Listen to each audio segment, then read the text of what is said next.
지난 시간부터 우리가 살펴보고 있는 예레미야 29장, 하나님께서 예레미야를 통해서 바벨론 땅에 포로로 끌려가 있는 유다 포로민들에게 이 편지를 보내고 있습니다. 그 편지를 통해서 하나님의 뜻을 전달하고 있는 것이죠. 지난 시간에 살펴봤던 하나님의 뜻은요, 거짓 선지자들은 2년 만에 이 바벨론 포로 생활 끝나고 다 돌아올 거다 그렇게 얘기하지만 아니다.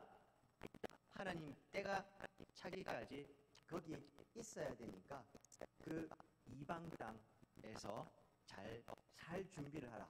너희들이 거하고 있는 그 이방 땅 성읍의 평안을 빌어라. 그렇게 이야기하는 것을 살펴보았습니다. 대와 대를 이어서 살 준비를 해라. 하나님 그렇게 이야기하셨습니다. 오늘은요, 같은 편지 내용 안에 좀 다른 내용이 나옵니다. 바벨론 포로민들 살아가는 그 사회예요. 포로들이 끌려갈 때 거기에 거짓 선지자들도 끌려간 겁니다. 종교 지도자들도 끌려갔겠죠.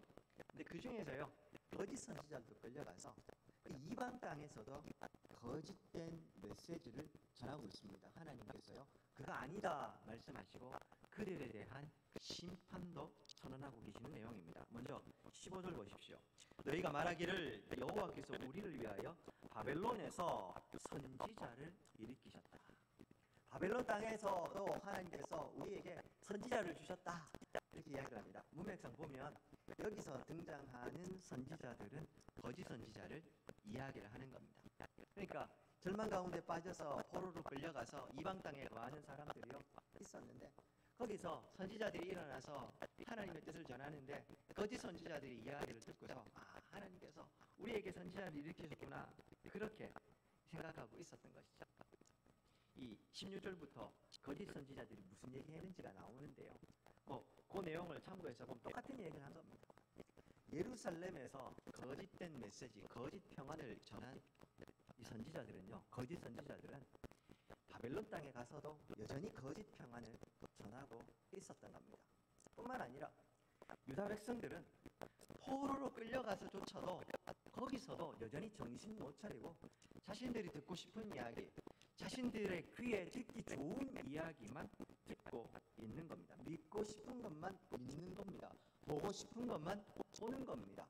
하나님께서 정작 그들에게 말씀하시는 메시지는 들리지 않고 괜찮다, 회복된다, 우리 곧 새롭게 될 거다, 그런 이야기만 듣고 기뻐하고 있었던 겁니다.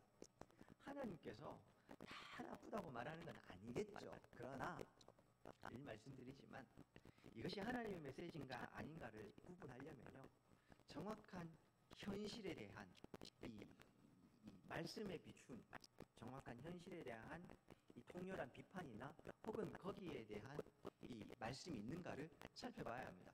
내 삶은 지금 하나님의 원하시는 것과 동떨어져 있는데 거기에 대한 질책은 없고 무조건 괜찮다, 복 받는다만 얘기하면 그건 하나님의 뜻이 될 수 없다는 겁니다.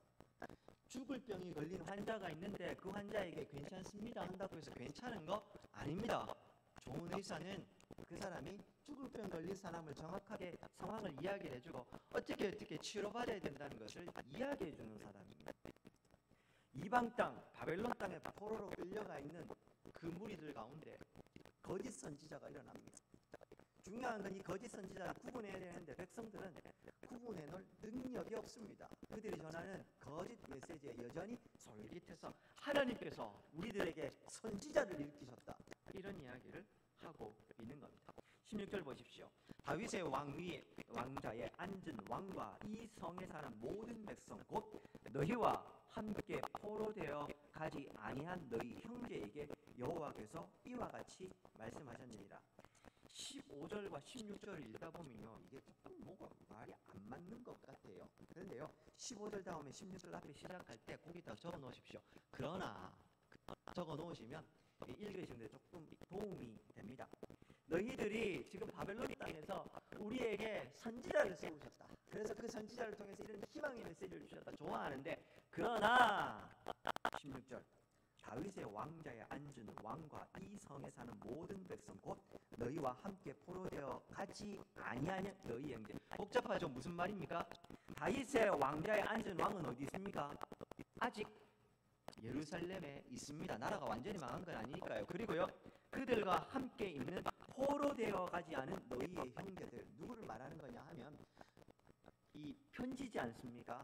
바벨론 땅에 포로로 끌려와 있는 유다 포로민들에게 편지를 주는데, 그들에게 저 예루살렘 성에 아직 남아있는 너희의 형제, 즉 포로로 끌려오지 않은 그 유다 거민들에게 하나님이 말씀하시는 겁니다. 아직 포로로 끌려오지 않는 남아있는 예루살렘 사람들에 대한 하나님의 예언이다, 이 말입니다. 17절 어떤 내용입니까? 망군의 여호와께서 말씀하시는데, 보라, 내가 칼과 기근과 전염병을 그들에게 보내어 그들에게 상하여 먹을 수 없는 몹쓸 무화과 같게 하겠고. 누가요?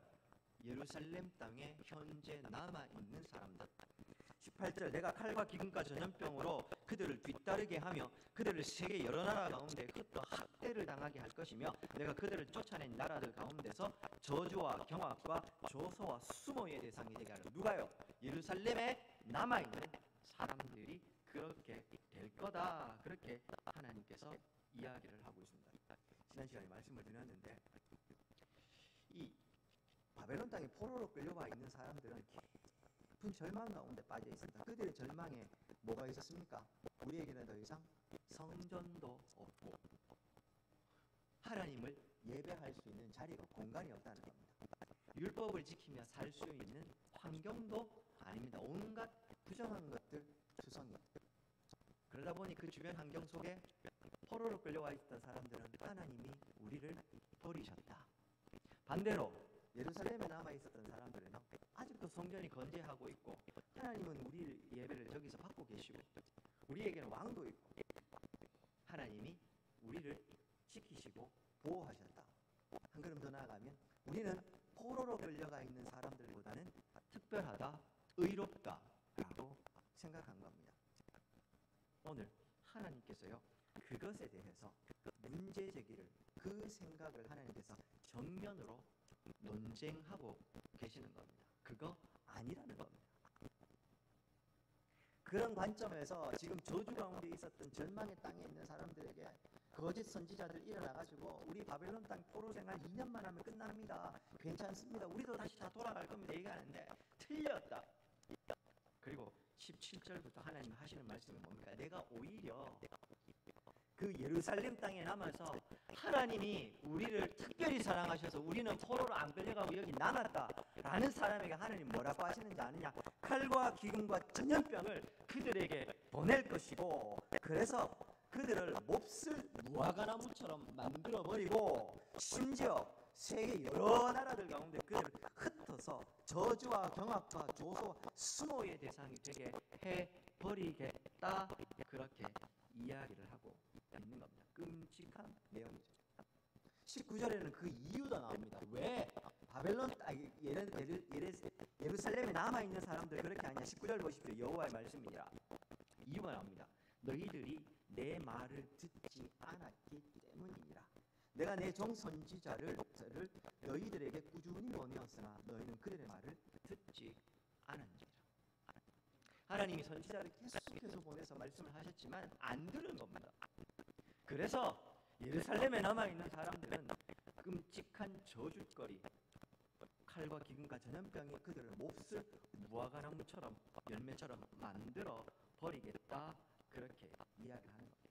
지난 시간에 이어서 다시 한 번 더 우리 좀 생각해야 되겠습니다. 사랑하는 여러분, 성전이 있다고 해서 예루살렘에 거한다고 해서 복된 삶이고 축복된 게 아닙니다. 중요한 건 거기에 하나님이 계시는가 그렇지 않는가, 그게 진짜 중요한 겁니다. 성전이 아무리 있고 아무리 그곳에서 예배를 드리고 있어도 황금으로 번쩍거리고 있어도 하나님이 거기에 없고 하나님의 백성들이 제사는 드리지만 하나님의 뜻을 순종하고 하나님의 말씀대로 살아가는 삶이 없잖아. 그 성전도 그 예배도 다 헛것인 겁니다. 하나님이 심지어 뭐라고 얘기하시냐면요, 예루살렘에 남아있는 사람들 부러워하지 마라. 오히려 그들은 철저한 하나님의 심판 때문에 남겨놓은 사람들일 뿐이다. 오히려 하나님의 참된 회복과 구원은 어디에서부터 시작되느냐? 버림받았다고 이야기하는 너희들, 포로로 끌려와 있는 너희들에게서부터 내가 참된 회복과 구원을 시작할 것이다. 그래서 하나님께서요, 미래와 희망을 너희들에게 주겠다. 지난 시간에 말씀하신 것이 우리라고 예외는 아닙니다. 목사는 그 천국으로 가는 그 급행 열차 티켓 다 끊어놓고서 여러분들이 안 가는 그 공항에 가면은요, 그 이 VIP들만 따로 들려주는 그 모든 이 검역 절차나 이런 것들을 다 패스하고 그냥 쑥 들어가는 길이 있습니다. 저는 또 다른 의미로요, 예전에 단기 선교 막 다니다가 그 문제가 좀 된 게 있어가지고 그 길을 몇 번 왔다 갔다 해본 적이 있습니다. 그 긴 거리를요 1분 만에 왔다 갔다 할 수 있습니다. 목사는 천국으로 가는 그런 길이 열려 있는 줄 아십니까? 아니요. 목사라는 이 타이틀이, 직분이 그것을 보정해주지 않습니다. 저도 하나님의 말씀대로 살아야 합니다. 제가 말한 대로 살고, 저도 하나님이 보시기에 합당한 삶의 열매를 맺고 살지 않으면 갈 수 없는 겁니다. 물론 예수 그리스도의 보혈의 공로가 크기 때문에 그 은혜로 인해서 구원받게 되겠지만, 그렇다 목사라는 이 타이틀만으로 예수님도 안 믿고 마음대로 사는데 구원받는다고요? 누가 그렇게 이야기합니까? 그런 기독교 없습니다. 그런 이야기는 성경에 나와 있지 않다고요. 사랑하는 여러분, 예루살렘에 거하고 있고 성전이 있기 때문에 괜찮다고요? 오히려 그들은 성전에서 제사 드리면서 하나님이 아닌 하늘의 1월 성신에게 제사를 드렸지 않습니까? 예루살렘에 거했지만 그곳에서 오히려 남녀노소 물어나고 온 가족이 힘을 합해서 이방신을 섬기는 일에 앞장섰지 않습니까? 종교 지도자들은 성전 안에 은밀한 공간을 만들어 놓고 그곳에서 오히려 우상을 숭배했지 않습니까? 하나님이 용납하실 수 없는 겁니다. 칼과 기근과 전염병으로 그들을 멸할 것이라고 이야기를 하십니다. 성전은 분명히 특별한 장소가 맞습니다. 그 사실은 변함이 없습니다. 제가 그걸 부정하자는 게 아닙니다. 성령의 시대도 아닌, 지난 시간에 말씀드렸죠, 구약 시대, 아직 성전이 하나님께서 당신의 백성들을 만나는 공식적인 통로, 제한적인 통로였던 시대에 성전은 특별한 공간이 맞습니다. 하나님께서요, 오늘날처럼 아무하고나 우리 속에 내주하시는 성령님, 구약 시대는 그렇지 않았다니까요. 하나님께서 성전을 만들어 놓으시고 내가 거기서 너희들과 만나겠다, 소통하셨던 공간이 성전, 특별한 공간이었던 건 맞습니다. 다시 말씀드리지만 성전의 건물 자체나 그 황금이 성전을 특별하게 만드는 게 아니라 하나님이 그곳에서 당신의 백성들과 만나기 위해서 임재하시고, 또 당신의 백성들이 찾아올 때 그들을 그 공간에서 만나시기에 거기가 특별한 겁니다. 하나님이 안 계시면 성전은 특별한 거 아닙니다. 시간이 지나면서 이스라엘 백성들은 그런 신앙의 본질을 잊어버리고 껍데기 번쩍번쩍거리는 성전에 마음을 빼앗겨버리고 신앙의 본질을 상실해 버린 겁니다. 사랑하는 여러분,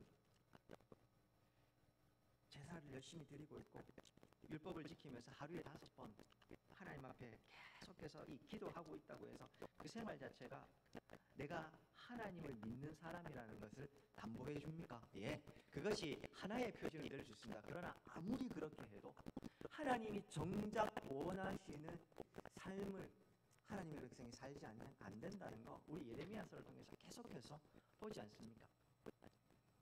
기독교 신앙은 좀 어려운 이야기 좀 할게요. 필연적으로 실천적인 윤리, 삶의 윤리를 요구합니다. 요청합니다. 무슨 말이냐 하면 우리가 예수 그리스도를 구주로 믿는다, 그 말은 믿습니다 끝이 아니고 예수 그리스도께서 원하시는 그 삶을 살아간다는 말입니다. 제가 늘 입버릇처럼 말씀드린 대로 나는 죽고 예수로 살았으니 예수님 걸어가신 그 십자가의 길을 내 십자가 지고 따라간다는 말입니다. 예수님이 십자가 지고 골고다 언덕 올라가셔서 뭐 하셨습니까? 거기서 하늘에서 막 천둥과 우레를 내리셔서 능력을 행하시면서 로마 군병들 다 물리치시고 막 하나님께서 슈퍼맨처럼 예수님께서 그렇게 능력을 발하시면서 사셨습니까? 침뱉음과 모욕을 당하시면서 그 길을 걸어가셔서 골고다 언덕에서 죽으셨지 않습니까? 내 십자가 지고 자기를 부인하고 예수님 따라간다는 삶은 그런 삶입니다. 거기에 어디 영광이 있습니까? 도대체 예수 믿고 살아간다는 삶에 영광이 있다는 분들 어떤 영광을 말하는지 모르겠습니다. 예수로 나는 죽었고 예수로 살기 때문에 어떻게 살아도 영광은 맞습니다만은 세상 속에서 사람들이 이야기하는 그럴듯한 영광을 이야기하고 있다면 그런 영광 없습니다. 예수님이 어떻게 살아가셨는지, 이 땅에 오셔서 공생애를 어떻게 사셨고 십자가의 길을 어떻게 걸어가셨는지 보시면 알지 않습니까? 부활하신 다음에 영광이 있었다고, 예, 맞습니다. 부활하신 예수님은 영광스러우셨습니다. 그러나 부활하셨다고 해서 다시 예수님을 못 박았던 로마 군인들 다 죽여버리시고 그러면서 내가 힘을 가졌으니 그 힘을 행사하셨습니까? 부활의 영광이 그런 것입니까? 우리가 꿈꾸는 부활한 삶이 그런 것입니까? 사랑하는 여러분, 기독교 신앙에서 필연적으로 요청되는 실천적인 삶의 윤리라고 하는 것은 세상 속에서 떵떵거리며 살며 잘 먹고 잘 살고 복 가운데 사는 그런 거 이야기하는 게 아닙니다. 하나 한 구절 한 구절 하나님께서 내게 말씀하신 게 있으면 그렇구나, 그게 내가 이 땅에 사는 삶의 모습이구나, 그렇게 살아가는 겁니다. 그리고 그 삶 자체가 하나님 앞에 예배가 되는 겁니다.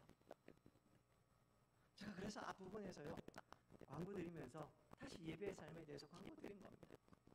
예배 드리는 삶이 특별한 게 아닙니다. 이 자리에서 모이셔서 함께 찬양하시고 말씀 듣는 거, 그것도 예배 맞습니다. 근데 뭐 여기 앉아서 예배 드리신다고 하지만 찬송 반주 없이 찬송하시니까 참 어려우시죠? 저도 어렵습니다. 근데요, 늘 새벽에도 그렇고 여기 이 자리에서는 생각합니다. 이 찬양을 누구에게 올려드리는 것이며 내가 찬양하는 이 찬양이 세상의 노래가 아니라 하나님이 나를 구원하신 은혜를 찬양하는 것인데 다시 마음에 새깁니다. 그리고 이 자리에 섭니다. 그래서요, 목사님 찬송 부르시는데 왜 저렇게 오버하실까 싶으십니까? 예, 일부러 좀요 힘있게 부르려고 합니다. 하지만 그 힘있게 부르려고 하는 모습 속에 있는 마음을 좀 봐주십시오. 반주가 없으면 찬양이 안 된다고 이야기하고 반주도 없고 찬양을 이렇게 해야 되나. 그렇게 해서 찬양을 3절까지 4절까지 다 불렀습니다. 여쭙고 싶습니다. 그게 찬양이 될 수 있습니까? 우리가 그렇게도 하나님을 높이는 거룩한 찬양이라고 이야기하는, 근데 정작 앉아서 반주도 없고 이 찬양을 왜 이렇게 불러야 되는지도 모르겠고 마음속으로 아니면 누군가를 시기하고 질투하고 미워하면서 부르고 있습니다. 그게 찬양입니까? 자, 본질적인 걸 좀 묻고 있습니다. 실천적인 삶의 윤리가 필요하다고 이야기하니까요, 그게 뭐 대단한 건 줄 아십니까? 그렇지 않습니다. 조금만 더 들어가 볼까요? 기독교 신앙은 필연적으로 실천적인 삶의 윤리를 요청한다. 당연히 우리가 복음을 받아들이면 그 복음을 삶으로 살아내야 됩니다. 그런데 우리가 살아가는 삶의 현장은 늘 변합니다. 진리는 변하지 않지만 삶의 현장은 변합니다. 우리 한 세대 전 어르신들이 살았던 세상과 우리가 사는 세상은 다릅니다.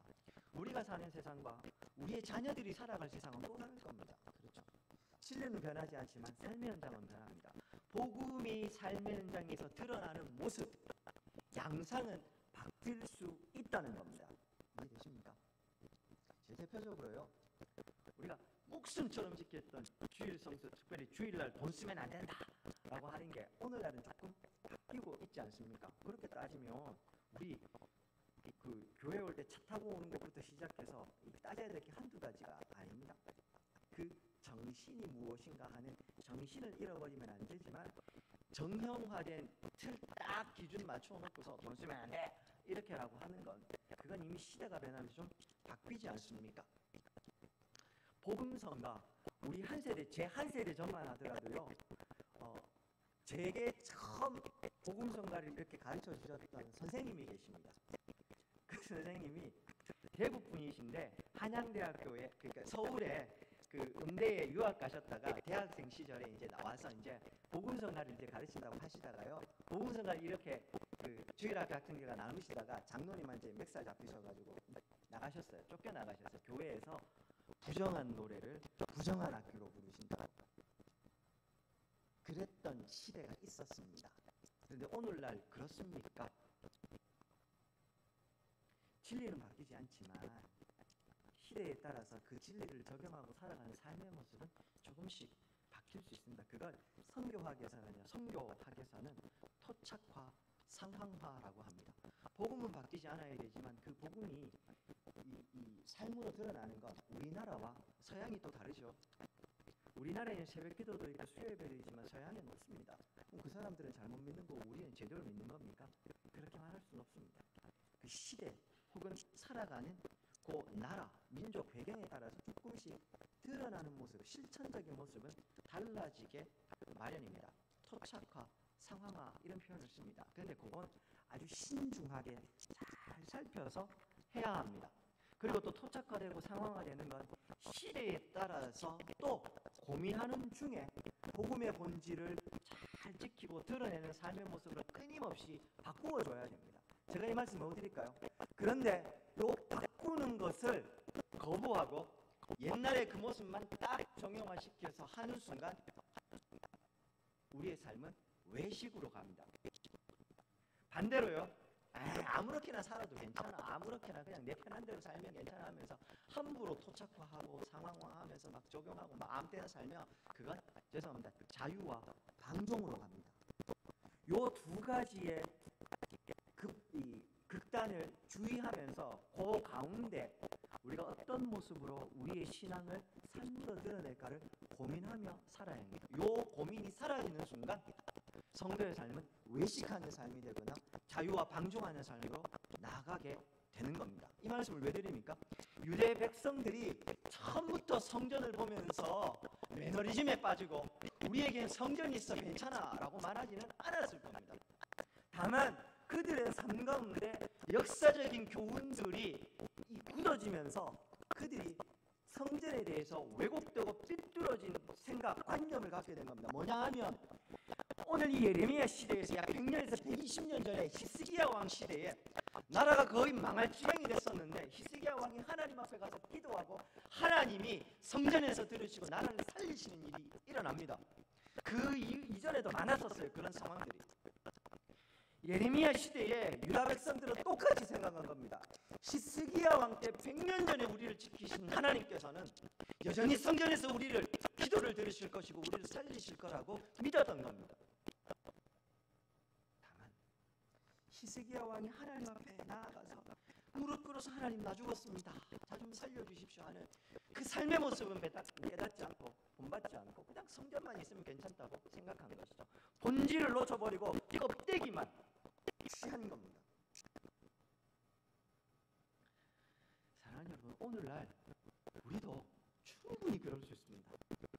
신중하게 내 복음의 진리를 삶에서 적용할 때 뭐 이걸 현대적인 상황화가 필요하다 이렇게 좀 표현할 수 있을까요? 그런 것을 우리가 내팽개쳐 버리는 순간 내가 옛날에 배웠던 걸 그것만 고집하는 순간 혹은 이거 다 필요 없어 그냥 마음껏 살면 돼 어느 쪽을 택하든 우리 또한 유대 백성들처럼 정작 신앙의 본질, 복음의 본질을 놓쳐버리는 삶이 될 수 있다는 겁니다.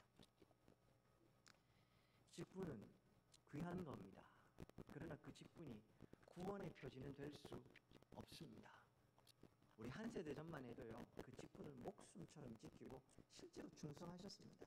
근데 오늘날은 직분의 그 명예만 남았고 실제로 충성하는 건 사라져버리는 것 우리가 많이 보지 않습니까? 봉사도 귀합니다. 그것이 구원의 열매라고도 말할 수 있지만 봉사가 구원의 열매가 아닐 수도 있습니다. 우리는 충분히 종교적인 열심으로 하나님과 상관해서 하나님을 안 사랑해도 내가 잘되고 내 자녀 복받기 위해서도 충분히 내 시간을 내서 교회에서 봉사할 수 있습니다. 구원의 표지 열매가 되지 않을 수도 있다는 겁니다. 헌금이 하나님을 향한 내 사랑과 헌신, 신앙 고백의 수단이지 내가 복받기 위한 수단은 아니라고 늘 말씀을 드립니다. 헌금 많이 하고 하면 내가 천국으로 가는 급행열차 티켓을 끊어놓으신 거라고 생각하시면 안 됩니다. 말씀드리지만 우리가 드린 그 헌금이요, 하나님이 그거 정말 크게 냈다고 이야기하시겠습니까? 이 세상 전부가 하나님의 것입니다. 하나님이 뭐가 답답해서 우리가 드리는 헌금 그거 하나님 그거 좀 도와하시겠습니까? 우리가 드린 헌금은 내 걸 하나님 앞에 드린 게 아니고 하나님의 것을 하나님께 돌려드렸을 뿐입니다. 하나님 앞에 드리는 그 마음을 제가 평안하고자 하는 게 아니고요, 그 헌금 드린 것 자체를 내가 자랑하고 그것을 교회가 찬양하게 하는 순간, 그 당대에는 그것이 해당될 수 있지만 그래서 헌금 많이 하는 게 박수 받을 일이고 하는 순간 헌금하는 것은 더 이상 하나님을 사랑하는 신앙 고백의 수단이 되지 않을 수도 있다는 겁니다. 너무 어려운 이야기를 드리고 있으니까 우리의 신앙이 삶 속에서 중요한 거, 적용하는 것 중요하고 적극적으로 실천해야 합니다. 그리고 동시에요, 잘못된 삶의 모습이 있으면 언제든지 말씀에 비추어서 과감하게 바꿀 수 있는 용기도 필요한 겁니다. 그렇지 않고요, 우리의 그냥 내 삶에 주어진 요것만 붙잡고 있는 순간 예레미야 당시에 성전만 붙잡고 있는 이스라엘 백성들, 유다 백성들과 별 다를 게 없다는 겁니다. 이어지는 20절부터는 하나님께서 거짓 선지자들 향해서도 심판을 선언하십니다. 20절 보십시오. 그런즉 내가 예루살렘에서 바벨론으로 보낸 너희 모든 포로여 여호와의 말을 들어라. 하나님이 이제 그 바벨론 땅에 있는 포로들에게 말합니다. 21절 만군의 여호와 이스라엘 하나님께서 그 거짓 선지자 대표적인 이름 두 명이 등장합니다. 골라야의 아들 아합, 마아세야의 아들 시드기야에 대하여 말씀하십니다. 그들은 내 이름으로 너희에게 거짓을 예언하는 자, 내가 그들을 바벨론 왕 느부갓네살의 손에 넘겨 그가 너희 눈앞에서 그들을 죽일 것이라고 이야기합니다. 아합과 시드기야라고 이름하는 두 명의 거짓 선지자가 등장하고 나는 그 사람들 보낸 적이 없다. 그래서 내가 느부갓네살을 통해서 그 두 사람 죽여버리겠다. 그렇게 이야기합니다. 심지어 22절 보시죠. 바벨론에 있는 유다의 모든 포로가 그들을 저주거리로 삼게 됩니다. 그래서 이렇게 말합니다. 여호와께서 너를 바벨론 왕이 불살라 죽인 시드기야와 아합 같게 하시기를 원하노라. 일종의 속담처럼 이 바벨론 포로로 끌려간 유다 거민들 사이에서요, 아합과 시드기야 같이 하시기를 원한다, 이런 속담 같은 게 생길 정도로 끔찍하게 시범 케이스로 하나님이 그 거짓 선지자를 죽여버리시겠다, 그렇게 이야기합니다. 심지어 23절 보십시오. 왜 이 두 사람이 거짓 선지자로서 죽어야 되는지가 나옵니다. 23절 이유는 그들이 이스라엘 중에서 어리석게 행했습니다. 그래서 그 이웃의 아내와 간음하며 내가 그들에게 명령하지 아니한 거짓을 내 이름으로 말했기 때문이다. 그렇게 이야기합니다. 여기 등장하는 거짓 선지자 아합과 시드기야, 이름 여기서 많이 좀 들어본 것 같습니다. 아합은 북이스라엘 왕국의 가장 타락한 왕 이름이 아합이었고요. 시드기야는 지금 이스라엘의 왕 이름입니다. 성경에서 더 이상 이 두 인물에 대해서 정보를 제공하지를 않습니다. 그래서 이 두 사람이 구체적으로 어떤 사람인지 정확하게 알 수는 없습니다. 그래서 어떤 학자들은 아마 이들의 본명은 달랐을 것인데 아합과 시드기야라는 남북 이스라엘을 대표하는 악한 왕들 있죠. 그 대표로 이름을 가명처럼 이렇게 대표해서 붙였을 거라고 이야기합니다. 실명이든 아니든 상관없습니다. 중요한 건 이 거짓 선지자를 대표했던 두 명, 이 두 명을 하나님께서 살려두지 않으신다는 사실입니다. 하나님 사랑의 하나님이십니다. 그러나 동시에 공의의 하나님이십니다. 절대로 악을 용납하실 수 없는 분이 하나님이십니다. 그 하나님께서요, 그 공의를 어떻게 이루십니까? 심지어 당신의 독생성자 예수 그리스도를 죽이시기까지 당신의 공의, 죄를 용납하실 수가 없었기 때문에 죄의 문제를 해결하셔야 되잖아요. 근데 죄의 문제는 어떻게 해결됩니까? 죄의 삭은 뭐라고요? 사망. 내가 죄 지었으면 죽어야 그 죄의 문제가 해결이 됩니다. 다 죽일 수는 없지 않습니까? 그래서 우리를 살리시고 싶은 사랑의 하나님께서 그 사랑의 하나님이 이 사랑을 실천하기 위해서 또한 죄의 문제를 해결하는 공의도 보이십니다. 어떻게 해요? 누군가 죽어야 되는데 내가 우리를 죽일 수가 없으니 하나님이 직접 오셔서 죽으셔서 그 공의를 이루신 겁니다. 하나님께서요, 죄의 문제를 사랑의 하나님께서 보시고 그냥 대충 넘어가지 뭐, 그렇게 넘어가신 게 아니라고요. 넘어갈 수 없습니다. 사랑의 하나님이시지만, 너무 사랑하시지만 동시에 공의 하나님도 있기 때문에 우리를 죽기까지 사랑하셔서 공의를 이루어 주시는 겁니다. 그런 하나님께서 하나님의 백성들이 적당히 눈 감고 죄 짓고 악하게 살아가는 모습을 모른 척 해주시겠습니까? 그래 뭐냐, 너 어떻게 살아도 괜찮아, 내가 모른 척 해줄게. 다시 말씀드리지만 그런 성경의 이야기 어디에도 없습니다. 죄의 문제는 반드시 해결해야 합니다. 우리의 구원은 값없이 내게 주어진 것이지만 싸구려 값싼 구원은 아닙니다. 값어치 없는 것이 아니라 값비싼 하나님 당신의 목숨을 주신 것, 가벼이 생각할 수가 없는 것이죠. 내가 죽어야 될 자리에 예수님이 죽어 주신 겁니다. 그리고 그 예수님의 죽으심과 부활하심으로 오늘 내가 여기 있는 겁니다. 우리는 그러니 나는 예수님과 함께 죽어버렸고 예수님과 함께 살아서 내 욕심대로 욕망하는 대로 살아가는 인생이 아니라 이제는 하나님이 원하시는 대로 사는 인생으로 바뀐 겁니다. 그게 성도의 본질, 성도의 정체성입니다. 아직도 내 마음대로 막 사시는 분 있습니까? 내가 성도인지 물어야 됩니다. 내 마음대로 살고자 하는 내 육신의 소욕은 있지만 끊임없이 성령을 그걸 죽이시고 하나님이 원하시는 삶을 향해서 나아가려고 하셔야 하는 겁니다. 그거 잊어버리시면 안 됩니다. 오늘 하나님께서요, 심판의 근거로 특별히 들고 있는 23절에 보면요, 또 하나 끔찍한 일이 하나 있습니다. 뭡니까? 선지자들이요, 간음하는 죄를 짓고 있는 겁니다. 이웃의 아내를 간음하는데 이거 선지자들이 행한 겁니다. 아니 어떻게 그럴 수가 있습니까? 할 수도 있는데요. 근데 23절 마지막에 있는 구절 한번 보십시오. 나는 알고 있는 자로서 증인이니라. 이게 무슨 말인지 아십니까? 내가 증인이라는 말이에요. 하나님이 그거 다 받고 내가 증인이다. 뭐를요? 거짓 선지자들이 간음하며 하나님이 주시지 않은 메시지를 자기들 마음대로 거짓말한 거 내가 다 받고 내가 증인이라는 거예요. 하나님이 증인이라는 이야기를 하고 계시는 겁니다.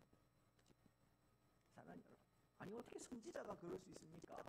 라고 말할 수 있지만 타락한 인생의 본질, 하나님을 경외함이 없는 인생은 다 그렇게 살아가는 겁니다. 그럴듯하게 보이는 사회적인 위신, 지위, 인격 이런 것들이 내 삶을, 내 죄를 가리우는 가면은 될 수 있지만 본질을 바꾸지는 못합니다. 기본적으로요, 하나님을 경외하는 마음이 없는 사람들은, 그래서 성령께서 끊임없이 그 삶을 붙잡아주지 않는 삶은 죄로 달려갈 수밖에 없는 겁니다. 선지자라고 해서 예외 아닙니다. 하나님을 경외하지 않고 하나님의 말씀 두려워하지 않으면 선지자라고 해도 이런 죄 아무 때나 가할 수 있는 겁니다. 우리는 어떠냐고요? 내 속에 성령이 계시는 우리 성도는 그럴래야 그럴 수 없습니다. 잠깐 죄의 유혹에 넘어질 수는 있지만 오늘 본문에 등장하는 거짓 선지자처럼 고의적으로 반복해서 연속해서 이렇게 죄를 저지를 수는 없습니다. 하나님께서 끊임없이 내 삶을 붙잡고 계시기 때문에 그러는 겁니다. 하나님을 두려워하는 인생이 어떻게 마음대로 살아갈 수 있습니까? 지금 당장에는 눈앞에 때문에 다 이렇게 넘어질 수는 있지만 하나님의 두려움이 내 속에 있고요, 하나님을 향한 두려움이 있고 성령께서 나를 붙잡고 있으면 다시 돌아갈 수밖에 없는 겁니다. 사랑하는 여러분, 하나님께서 우리를 그렇게 돕고 계십니다. 그러나 그런 도우심이 없으면 언제든지 이럴 수 있습니다. 자막입니다. 로마서 8장 26절에 보면요, 이런 구절이 있습니다. 이와 같이 성령도 우리의 연약함을 도우시나니 우리는 마땅히 기도할 바를 알지 못하나 오직 성령이 말할 수 없는 탄식으로 우리를 위하여 친히 간구하시느니라. 바가지 긁으신다고요. 가만히 안 두신다고요. 내가 잠깐 죄의 유혹에 넘어져서 할 수 있지만 성령께서 계속해서 나를 바가지 긁으셔서 내가 그렇게 지속적으로 고의적으로 죄를 지면서 살지 못하게 하는 겁니다. 제가 그래서요, 우리 잠깐 넘어질 수도 있고 그거에 대해서 성경 전체에서는 크게 이야기하지 않습니다. 오히려 고의적이고 지속적으로 하나님을 대적하는 불순종하는 이 삶을 죄로 정죄하며 하나님이 심판하는 겁니다. 구원의 서정에서 이 부분을 제가 성도의 견인 끌고 간다고요. 누가요? 성령 하나님께서 성화를 향해 가는, 그래서 천국을 향해 가는 성도를 끌고 가는 성도의 견인이다, 이런 말씀을 드린 적이 있습니다. 말씀을 맺겠습니다. 오늘 본문에서 하나님께서요, 내가 증인이다, 이렇게 이야기를 하고 계십니다. 죄를 짓고 있는 그 거짓 선지자들이 아니라고 이야기하겠죠. 겉으로 거룩하게 자신의 삶을 포장하고 있으니 아니라고 말하면 백성들은 믿어주겠죠. 하나님은 안 믿어주십니다. 내가 증인이라고 이야기를 하시는 겁니다. 다 보고 계신다는 말입니다. 우리도 마찬가지입니다. 두려우시죠? 두려워하셔야 됩니다. 그러나 동시에 이 하나님이 위로가 되기도 합니다. 그렇지 않습니까? 내 삶이 지금 어렵고 힘든데 그래도 내가 말씀으로 한번 살아봐야지. 결단하고 손해보고 하나님 때문에 고난당하고 아무도 몰라줘도 괜찮습니다. 하나님 내가 이거 사람들 앞에 자랑하려고 그런 거 아니고 주님을 너무 사랑하기 때문에 기꺼이 손해보겠습니다. 하나님 사랑하기 때문에 제가 그거 안 하겠습니다. 손해보는 겁니다. 그리고 불이익 당하는 겁니다. 아무도 몰라줘도 괜찮습니다. 저 그냥 하나님 사랑해서 이렇게 할 뿐입니다. 근데 그런 우리를요, 세상 사람들은 모르고 저도 몰라요. 말을 해주면요, 하나님은 보고 계십니다. 내가 증인이다. 엉뚱하게 살았던 사람에 대해서는 하나님 앞에 섰을 때 하나님이 증인으로 무서운 모습으로 드러나겠지만 그렇지 않은 그 반대의 삶을 사는 사람들에게 위로의 하나님이 되심을 기억하셨으면 합니다. 사랑하는 여러분, 우리의 삶이 어려울 때가 있어요. 말씀대로 사는 게, 신앙 지키고 사는 게 왜 마냥 즐겁고 기쁘기만 하겠습니까? 그렇지 않습니까? 십자가 지고 살아가는 삶이 마냥 기쁘기만 하겠습니까? 그러나 때때로 흔들리고 때때로 넘어질 수 있을지언정 우리 이 믿음의 여정 포기하지 않았으면 합니다. 우리 땅 끝에 가서요, 하나님께 드릴 작은 열매 가지고 주님 앞에 서면 좋겠습니다.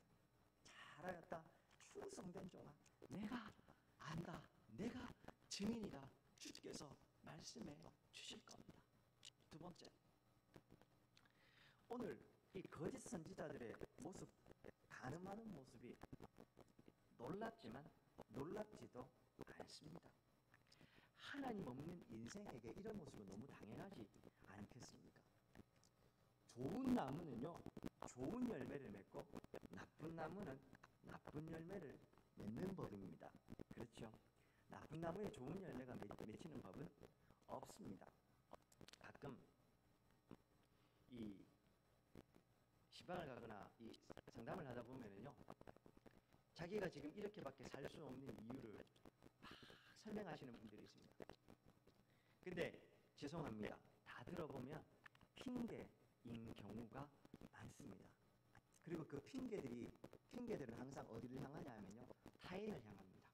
그리고 내 외부 환경을 향합니다. 목사님, 저는 누구 때문에 지금 이렇게밖에 못 살아요. 목사님, 저는 이런 환경 때문에 이렇게밖에 못 살아요. 이렇게 이야기를 합니다. 핑계대면서 자신의 열매 없는 삶, 이런 삶을 정당화시키는 거죠. 제가 대놓고는 못 묻는데요, 제 마음속으로 항상 이 저를 향한 질문이기도 합니다. 그 묻습니다. 하나님의 은혜가 그 외부 환경보다 못한가? 내가 핑계대고 있는 그 상황들이 하나님의 은혜보다, 하나님의 은혜가 그 상황들도 뛰어넘을 수도, 하나님의 은혜가 그 상황들을 뛰어넘지도 못할 만큼 그렇게 보잘것없고 작은 것입니까? 사실은요, 은혜 없는 나를 탓하셔야죠. 그렇지 않습니까? 곰곰이 하나님 앞에 기도하고 보면 내가 그렇게 못 사는 것, 내 삶에 은혜 없습니다. 하나님, 그렇습니다. 고백할 수밖에 없는 겁니다. 핑계들 속에 하나님의 은혜는 없습니다. 예수님께서요, 마태복음 7장에서 이렇게 이야기를 하십니다. 자막입니다. 그들의 열매로 그들을 알지니 가시나무에서 포도를 또는 엉겅퀴에서 무화과를 따겠느냐.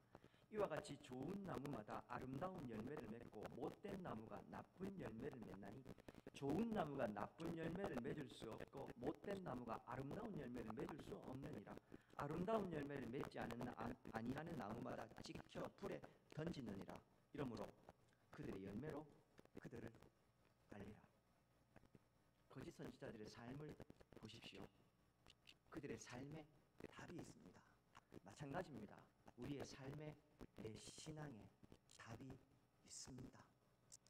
우리 군위 장로교회가 이 지역 사회 가운데 어떻게 보여지는지 모르겠습니다. 교회를 핍박한다고만 생각하지 마시고요. 우리가 과연 그들에게 어떤 신앙의 열매를 보여주고 있는지 진지하게 묻는 것도 필요합니다. 그래서 출교회들이 비록 사람들이 보기에 별거 아니지만 내 삶의 이 열매들, 땅끝에서 그곳에서 이 열매를 가지고 주님을 맞이하는 저와 우리 성도님들 되면 참 좋겠습니다.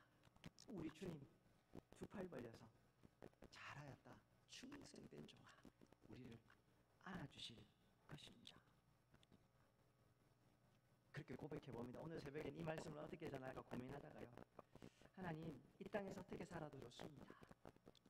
이 땅의 삶이 끝나는 순간 주님 두 팔 벌려서 저 안으시면서 잘하였다 충성된 종아, 그리 말씀해 주실 수만 있다면 그것으로 충분합니다.